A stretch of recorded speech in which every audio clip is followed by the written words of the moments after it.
នេះគឺជាសកម្មភាពជាងកំពុងតែលាបថ្នាំលើជញ្ជាំងព្រះវិហារវត្តកោះធំដែលស្ថិតនៅឃុំកោះធំកស្រុកកោះធំខេត្តកណ្ដាលហើយនេះក៏ជាវីដេអូទី3ដែលខ្ញុំបានចុះមកផ្តិតយកទស្សនវិជ្ជានៃដំណើរការនៃការជួសជុលរបស់ព្រះវិហារដែលកំពុងតែដំណើរការនៃការលាបថ្នាំចែកជូនពុកម៉ែបងប្អូនបានទស្សនាទាំងអស់គ្នាហើយនៅក្នុងដំណើរការនៃការជួសជុលផ្នែកដំបូលគឺត្រូវបានជួសជុល 100% រួចទៅហើយនៅឡើយតែផ្នែកជញ្ជាំងនិងផ្នែកកំផែងខាងក្រោមដែលនៅបន្តជួសជុលបន្ថែមទៀត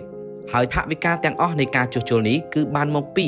សប្បុរសជនទាំងទីជិតទីឆ្ងាយដែលបានចំណាយថវិកាដ៏មានតម្លៃរបស់ពួកគាត់ក្នុងការជួសជុលព្រះវិហារមួយនេះដូច្នេះសប្តាហ៍ថ្ងៃនេះព្រះវិហារគឺកំពុងតែបន្តនៃការលាបថ្នាំនិងបន្តរហូតទៅដល់កំផែងខាងក្រោមទៀតចំពោះការលាបថ្នាំក៏បានដំណើរការបានមួយចំនួនទៅហើយនិងបានធ្វើរូបចម្លាក់ផ្សេងៗដូចជារូបគ្រុឌជាដើមបានរួចរាល់ជាច្រើនផងដែរដូច្នេះប្រសិនបើពុកម៉ែបងប្អូនមានបំណងចង់ចូលរួមថវិកាបន្ថែមទៅលើដំណើរការនៃការជួសជុលព្រះវិហារពុកម៉ែបងប្អូនអាចចូលរួមតាមរយៈ QR Code របស់ព្រះភិក្ខុចន្ទៈធម្មោឡើងចាំបានដែលមាននៅក្នុងវីដេអូនិងនៅក្នុង comment ខាងក្រោមហើយជាចុងក្រោយសូមជូនពរពុកម៉ែបងប្អូនទាំងអស់គ្នាទាំងទីជិតទីឆ្ងាយឲ្យជួបពុទ្ធពរទាំង4ប្រការគឺអាយុវណ្ណៈសុខៈពលៈកុំបីឃ្លៀងឃ្លានឡើយសូមអរគុណសូមជម្រាបលាជួបគ្នានៅវីដេអូក្រោយវីដេអូនេះឧបត្ថម្ភដោយដុកទ័ររ៉ាក់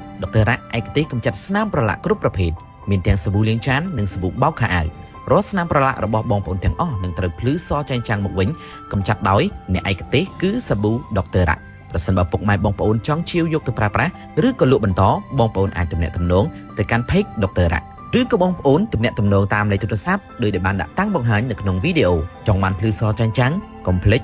ដុកទ័ររ៉ាក់